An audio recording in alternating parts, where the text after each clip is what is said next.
Spiritual talk என்ற பெயர்ல episodes எல்லாம் வெளியிட்டு வரோம்.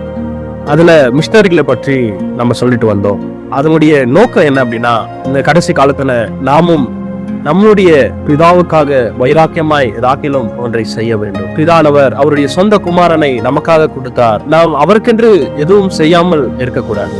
ஏதாக்கிலும் ஒன்றை தேவனுக்கென்று செய்ய வேண்டும். ரட்சிக்கப்பட்ட ஒவ்வொரு ஆத்துமாக்களும் தேவனுக்கென்று ஊழியம் செய்ய வேண்டும். அதை தேவன் எதிர்பார்க்கிறார்.